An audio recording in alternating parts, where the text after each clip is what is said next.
just didn't feel right in who I was.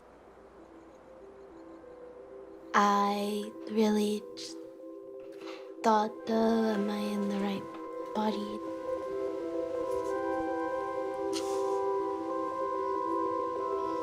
The first time I realized was when she wanted to go out.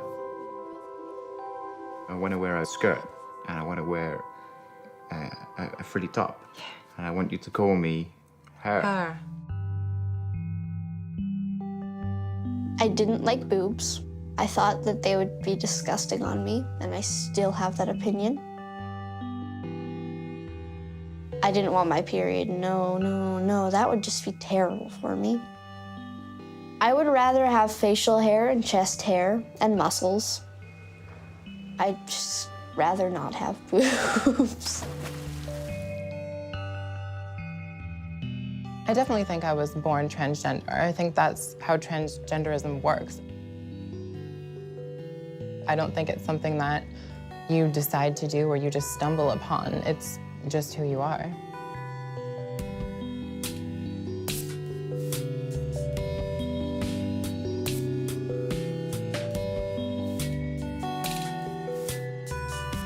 So there's nothing new about trans lives.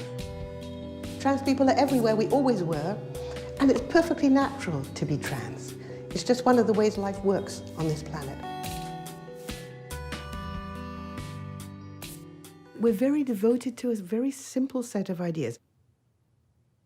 There are two genders and only two genders, and they are so different from each other that we can call them opposite. We talk about the opposite sex. This has very little to do with human reality.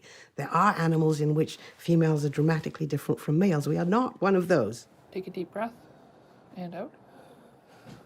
Breathe normally for me now. The problem is we create this idea of rigid gender stereotypes. And our whole purpose in life is to essentially live those stereotypes. If it really hurts, let me know, and then I can always stop, okay? Sure. All right. For the vast majority of people, it works. And it does. But for a lot of people, it doesn't. And more people than you think, it really doesn't work. We are assigned gender and gender expectation when we're born. But sometimes the gender assignment doesn't match. The transgender movement is like, it's challenging the most basic thing that we've been led to believe as a society, especially in the Western culture, is that you're just male or female. I always got mistaken for a girl, even when I was just like 11 or 12. Strangers would call me she and her, and I would be really embarrassed because I didn't know what my family was gonna think. When I transitioned, I was 15, so when I started to hang out by the pier and stuff and I met older trans women is when it kind of clicked for me. It all made sense.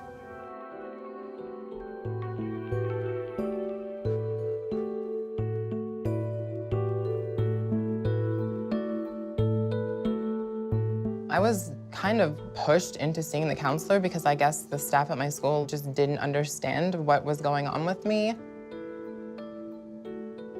I remember her giving me a pamphlet, and it said something about being born in the wrong body. I was like, that really feels like something I can identify with. When I was a child, I identified as female. I was even quite feminine, and I was okay with that. But there was always a fluidity for me when it came to gender. I always felt that I could be a girl or I could be a boy. I could be both. And this wasn't something that I necessarily spoke about. Then I grew older, I moved away to university, and it was during that time that I first came out as a lesbian at 21. I knew that my gender identity was changing. It wasn't the same when I was 25. It wasn't the same as when I was 17.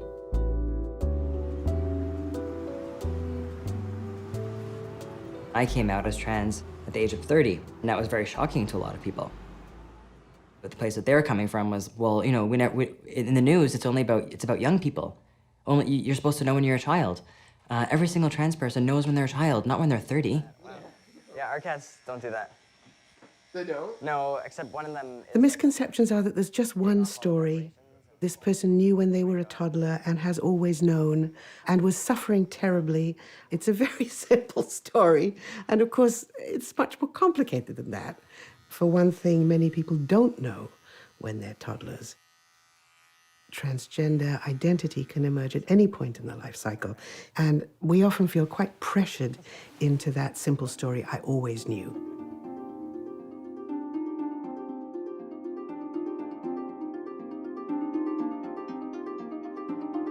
I came from the part of the world in Asia where gender fluidity has always been part of civilizations for thousands of years. In the Philippines, we used to call it babaylan, which are priests that are two-spirited and it's actually revered. In India, it's called hijra. The Buddhist goddess of compassion, Guanyin, is a transgender woman. And not just in Asia, this exists in every single old civilizations. You know, the Native Americans have it, Peruvian have it, Iran had it.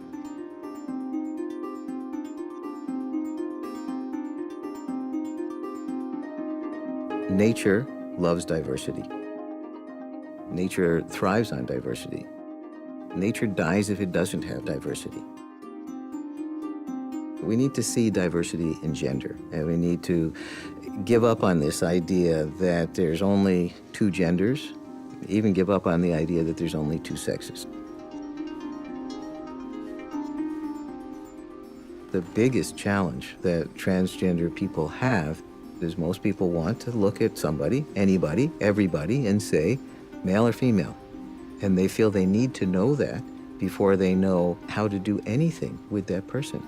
How to talk to them, how close to stand with them, what things you can and can't say, how much eye contact to make. Most people, if they meet somebody and they can't tell whether they're male or female, are dumbstruck. They don't know what to do. They just get completely stuck. My family were unsure of how to even react to this situation. I always felt like they were putting roadblocks in ways of things that I wanted. My mother would constantly pressure me not to pursue transitioning until I was done high school. But that was something that was way too important to me to put off, so I went ahead with it anyway. Court things. What are you looking for, honey? You have to appear there. Is there another one like that? I never came out to my family. I never told my mother I was gay or anything because I didn't feel like I was gay. I just started dressing as a girl.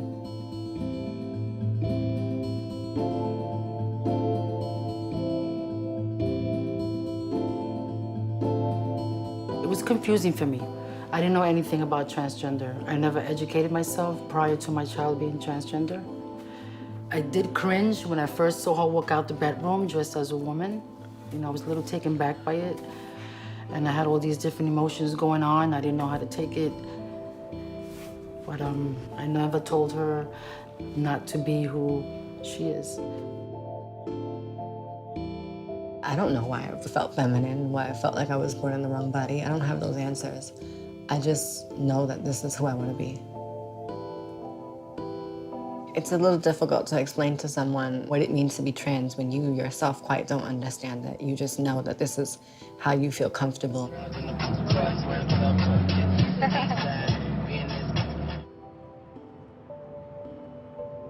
No matter how much you try to convince them that you are a woman and that this is how you're supposed to be, there just are those people that will never believe you and say, no, you're not a woman. You are a man and you were born a guy, and that's that.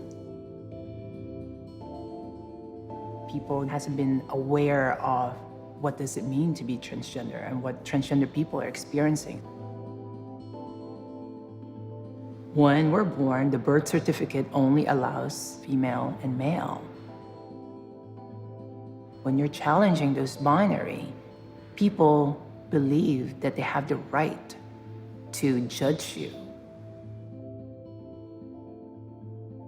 There was a time when every piece of ID had your race on it. Now people look at the idea as ridiculous, because where does one race stop and the next one begin? And that whole idea is now recognized as a social construction.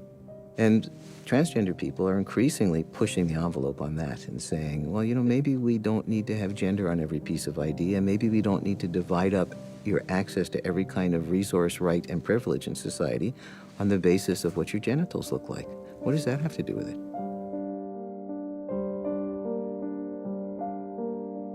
Each person's transition is unique.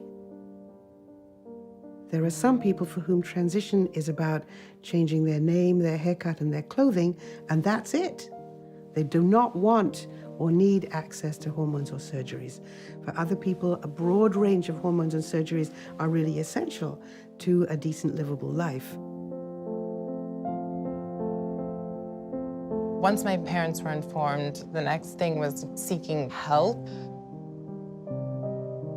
I was super nervous because when you grow up thinking there's something wrong with you, trying to guess what doctors have to say about it is pretty scary.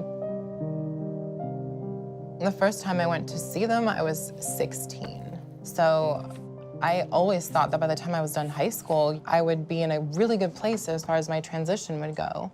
But I got nowhere for 6 years. So the traditional model of trans care would argue that there's a set of criteria that trans people have to meet in order to be identified as having gender identity disorder. The first struggle is just even being recognized as a transgender person.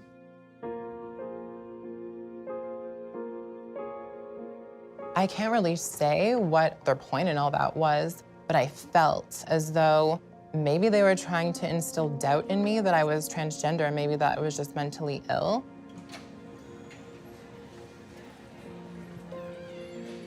To be quite frank, the amount of knowledge in the medical community approaches zero.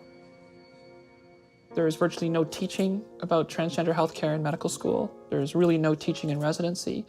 And unless a physician like myself takes it upon themselves to go out and educate other physicians, the amount of training that physicians get around transgender care is essentially nothing.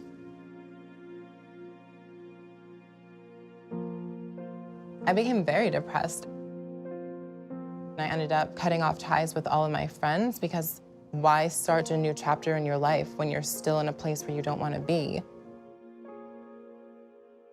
They're moving out of their parents' house, they're learning how to drive, even trivial things like dating. How do you date when you're a transgender teenager who's super insecure?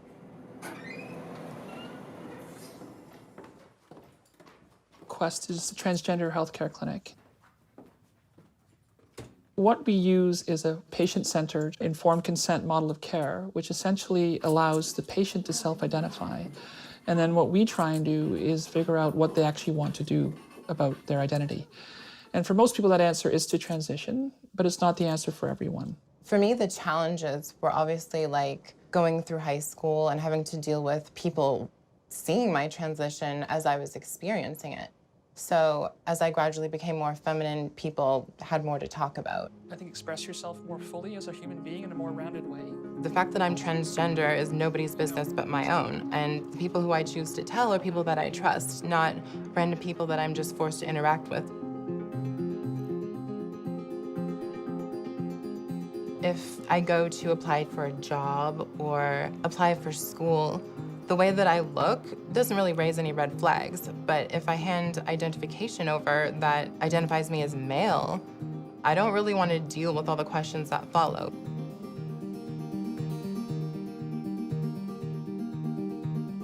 The way we do gender generally in this culture is so messed up. A man has to be constantly demonstrating that he's manly enough. A woman has to be constantly demonstrating that she's feminine enough. But as trans people, we disrupt that whole system just by our very existence.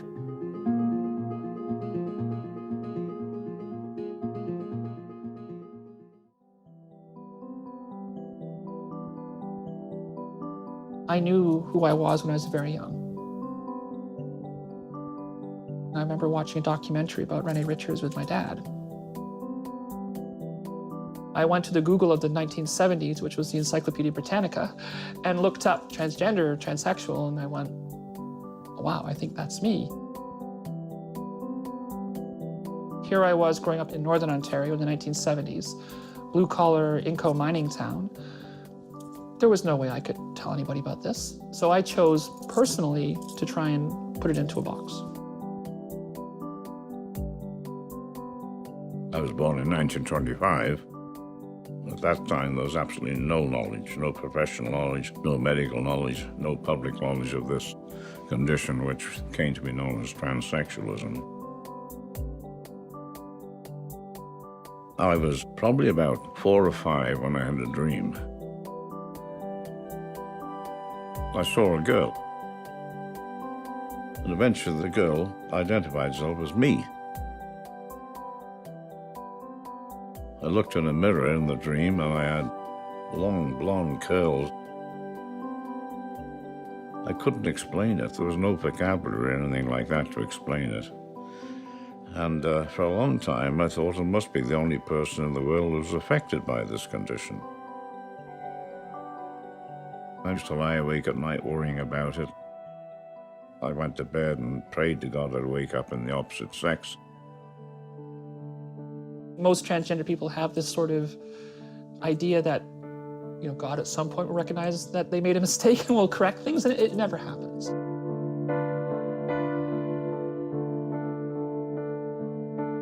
You want to live your life. So you make a deal with yourself. If I can just do this, I'll be okay. Or if I just get through this, then maybe I'll be okay. If I'm the perfect father or the perfect doctor or the perfect son, then nobody would be able to see who I really was. I honestly believed, I think, when I got married, that I would never, ever do anything about it, that I would go to my grave with it as a secret.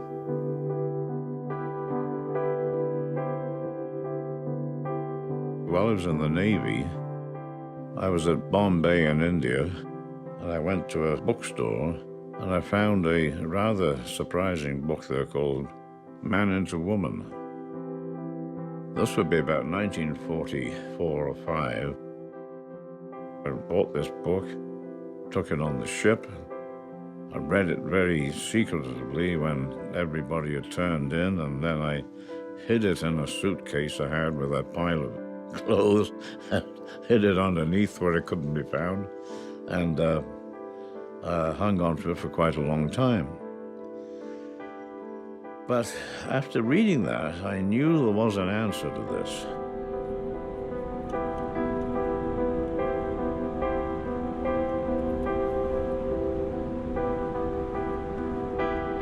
I just remember driving home one day after a night shift at the hospital. A transgender person had come in and had had a cardiac arrest and had passed away. And I remember looking at that person and thinking, you know what? I don't want to be buried as a man. As I drove home that day, I thought, you know, I got to do something about this.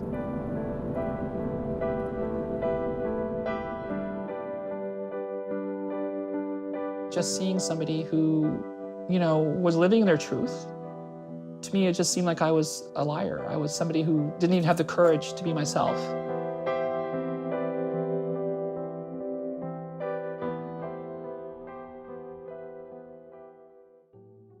Overriding everything was my desire to lead what I defined as a normal life. I had a wife, had a home, had children, had a decent job.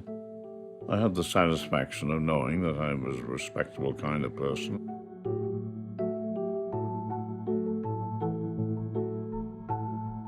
The crisis point came at the end of the second marriage. I knew the only answer, so far as I was personally concerned, was going to be to go through with a gender change.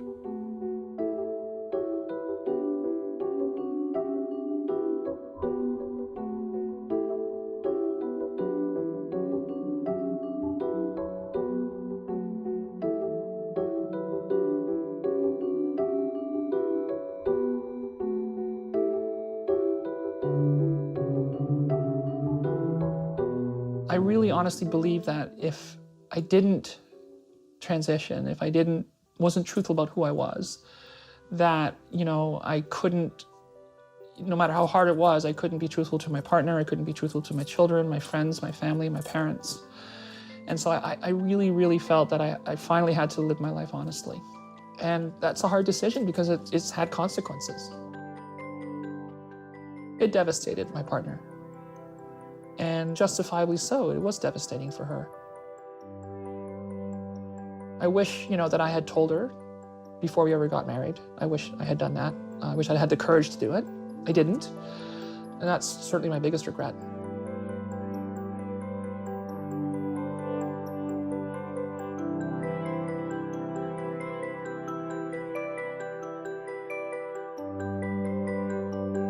I transitioned in my early 50s. But there was a very long period between that recognition and summoning up the courage to actually take action. I remember standing there and just weeping because that's me in the mirror in a way it really had never been in the past. There was a sense of coming to a place of wholeness that had such a deep impact, of so much joy and comfort. When I first started taking hormones, the feeling was amazing. You think you're gonna suddenly get huge boobs and curvy hips and smooth, silky skin. It's nothing really like that. Hormones take what you have and they feminize it. So for me, I developed breasts, my hips filled out more, just the basic markers of being a woman.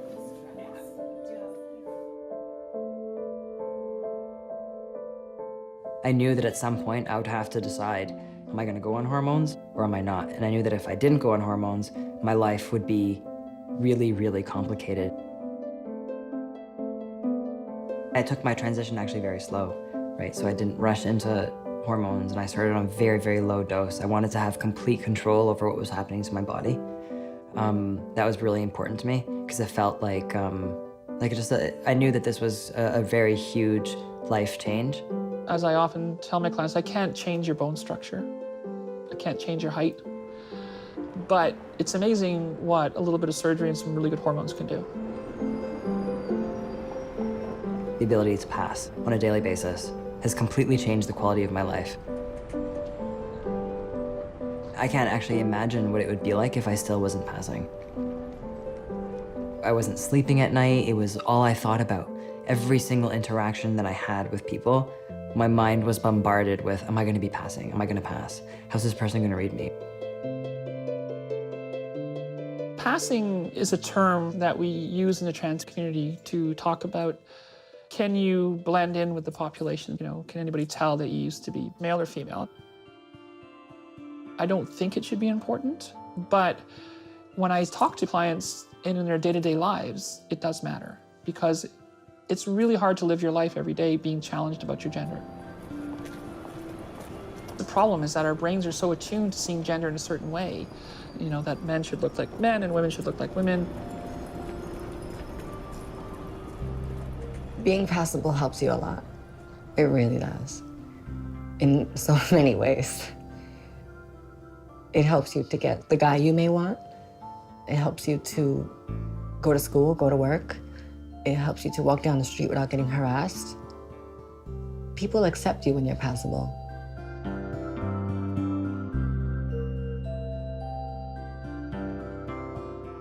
I think the gift and the curse for me is men are attracted to me, but when they find out, they're like, uh-oh. It's not easy for a guy to deal with that. You can't just say, okay, just accept me, I'm trans, it's not a big deal. You can't just do that. When I made the decision to move to New York, I told myself I would consciously not fully talk about it.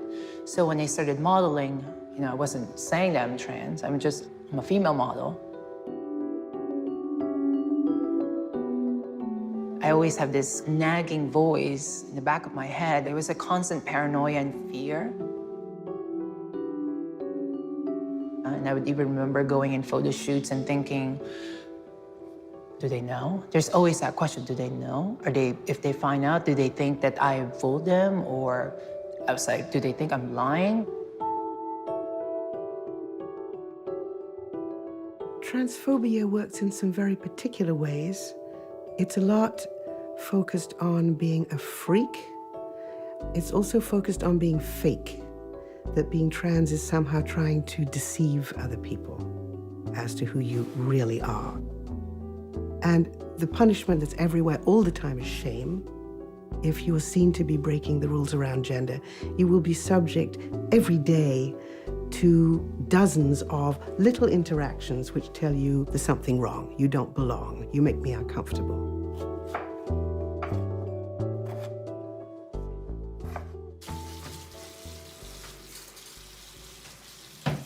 There's probably been a couple of times that I've actually stopped and turned to the person and said, do you realize what you're asking me when you're asking me if I've had the surgery? And then I'll just turn it right back on them, and I'll ask them, if not if they've had the surgery, but I'll ask them what's in your pants.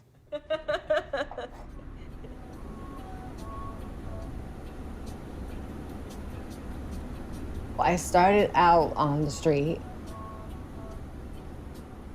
That's the only place the girls had to make money was the street.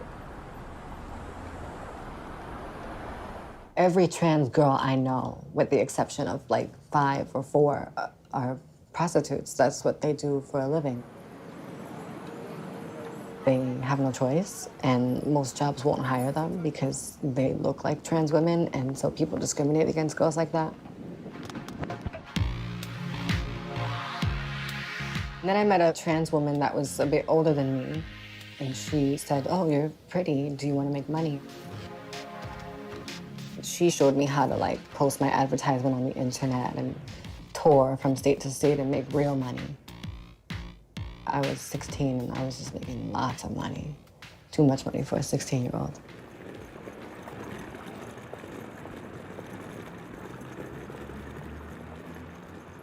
I was really scared of getting hurt. Sometimes I'd be by myself in a hotel room in the middle of nowhere, and it would be late at night, and these men would come to see me, and I'd be by myself.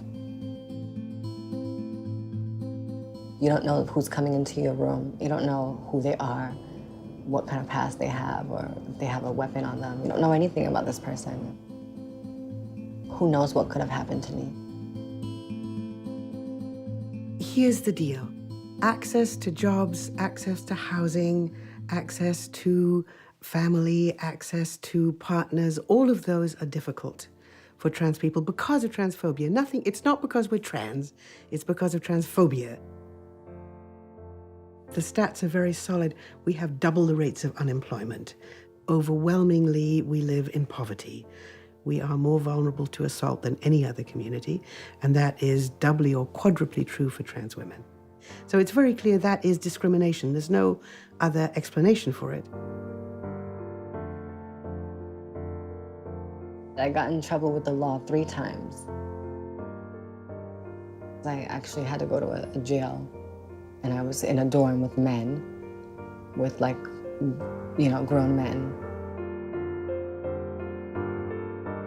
I was so scared because I had never been to jail before. It just was like an epiphany. It just all clicked to me at that point. I just said, I don't want to do this anymore.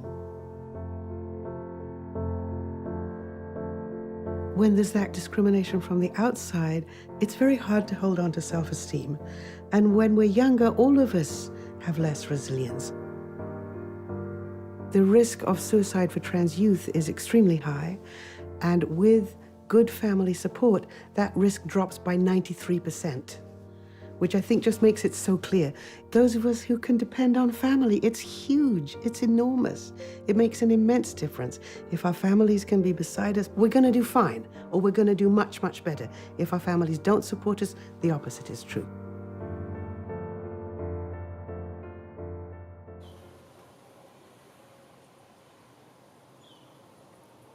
I don't mind using the word trans, but I rather use she, like girl, instead, because that represents me more.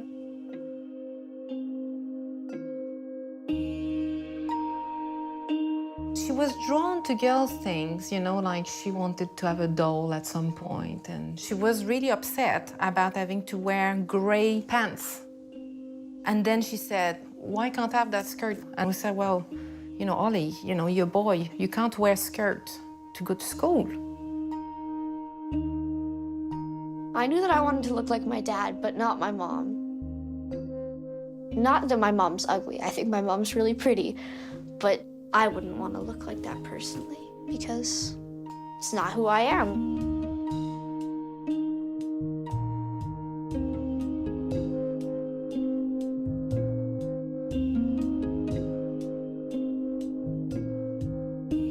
kind of knew as early as 2. The expression of self, like the questions like, I'm a boy, or when do I get to be a boy? When is it my turn to be a boy? He should never play with skulls. I absolutely didn't trust that a child could know who they are.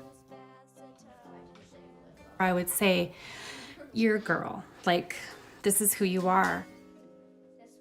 I would even sometimes disapprove of what he chose to wear. And I would say, are you sure you're gonna wear that? Checking it out. I haven't been so lucky though. Parents are skeptical because kids say things and they change their mind. And what I say to parents is, yes, kids change their mind about what instrument they want to play. Kids change their mind about who their friends are. Kids change their mind about what sports they want to do. But when it comes to gender, it's not the same.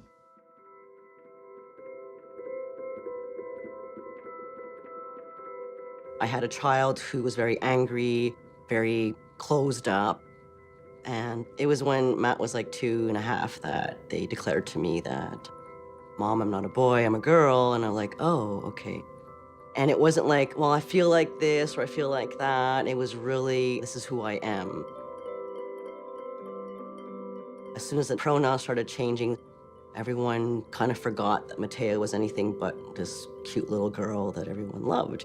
And from there, Matt transitioned socially at the age of 3 to female, and by the age of 5 had the new legal name changed. My mother was always more accepting, and even from the start when I say I wanted to be a girl, like around 2, she was always there to back me up and made sure that I lived the life of like almost a typical normal little girl.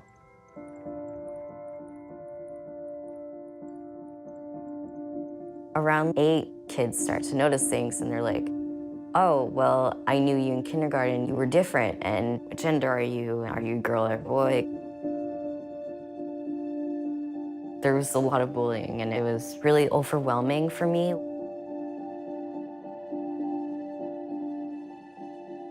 They ended up asking me to like pull down my pants or my skirt or my underwear and even show them. And then at one point I even decided to like send a picture and I was just in my underwear to show like proof because I like had given up. I didn't know what to do anymore.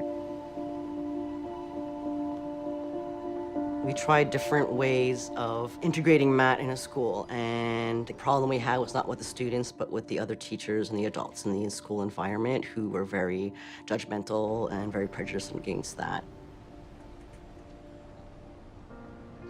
We've made a lot of progress in the last 5 years, and we've got a long way to go.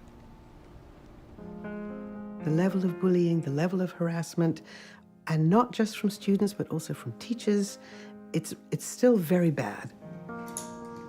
This is a really good foundation for you. And now I'm still feminine, but I've taken on a more androgynous role in my life. It's a lot easier for me and simpler for everyone around me to just be more androgynous or go by he at school. Because a lot of people aren't educated on the situation.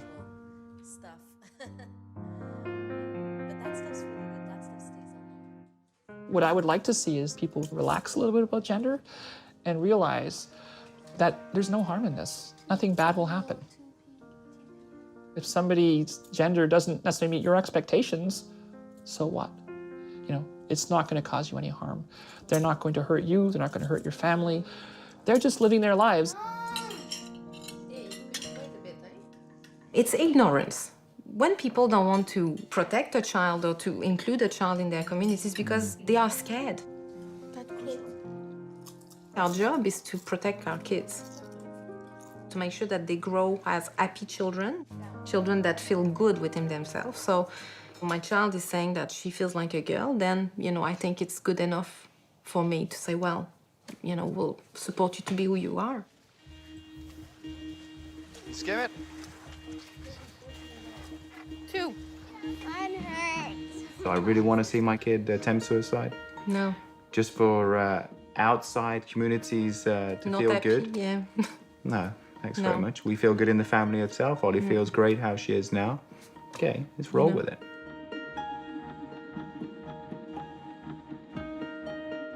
The biggest thing for any kid is resilience. You want to build a person that when they're old, they don't fall apart in the face of adversity. So we're trying as best we can to raise Ren with that resilience.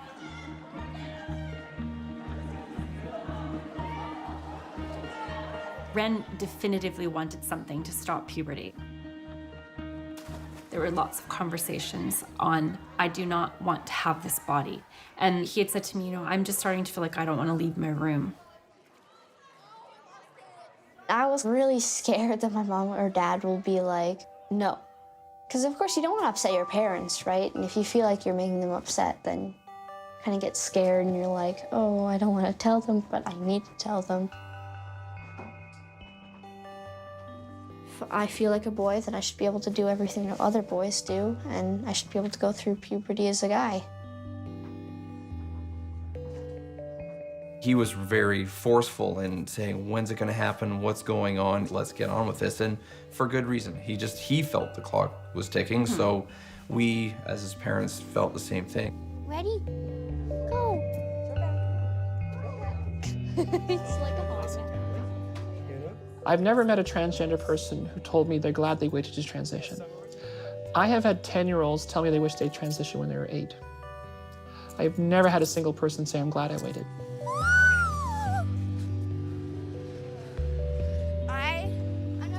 We have these hormone blockers or puberty blockers, which can just stop puberty. So there's time for the kid to mature a bit and for the family to get used to the idea, knowing that you can completely revert it. Before I took blockers, I was worried about the beard mostly, and the voice. The beard and the voice and the pump hitting here. I'm gonna use blue because blue is the ball. Isn't this cool? I'm glad that I'm not going through anything that's girly. When I'm 16, I'll start taking testosterone and then become a person with a beard. We kind of have a little joke, like when we hear someone say, oh, we're having a boy. And I kind of think, maybe, maybe not.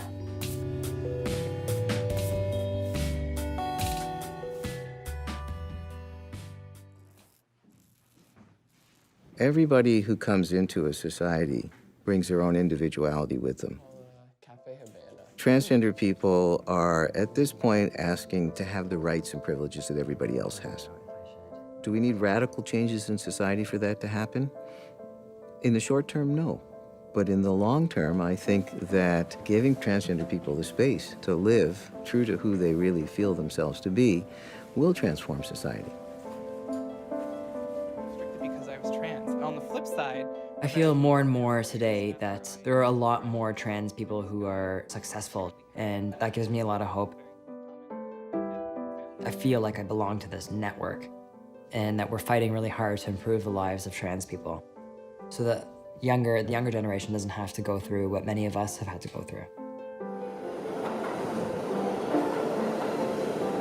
Once I decided to stop engaging in sex work, a friend of mine had been working at a salon, and I had expressed to a few people that I knew that had jobs that I wanted to start working legit.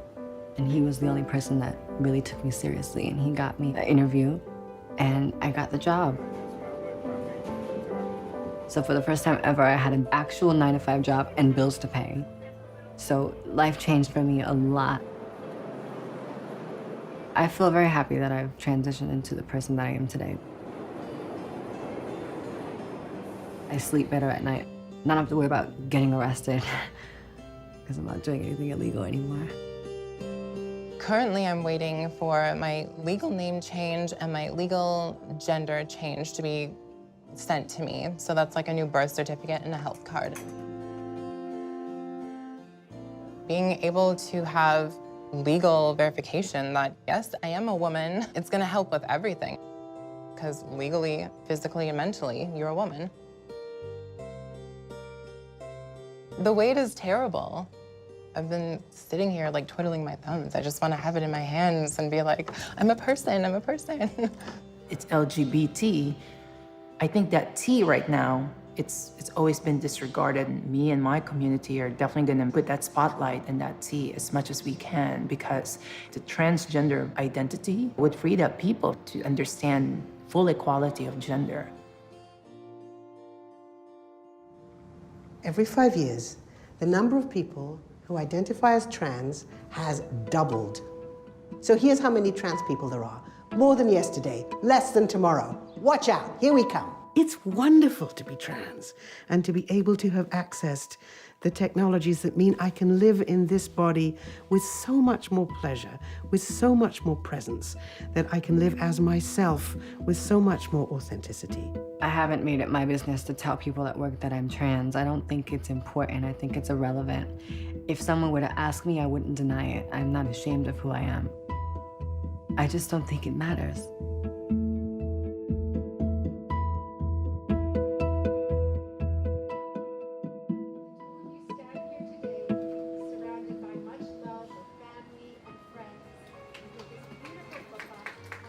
There are trans people who say this whole idea that there are men and there are women and you're one or the other, it doesn't work.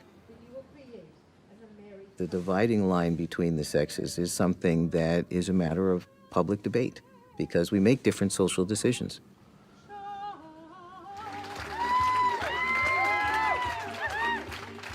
We need to see diversity in gender, and we need to give up on this idea that there's only two genders, even give up on the idea that there's only two sexes. And maybe the time for dividing up everybody in society on the basis of what their genitals look like is past.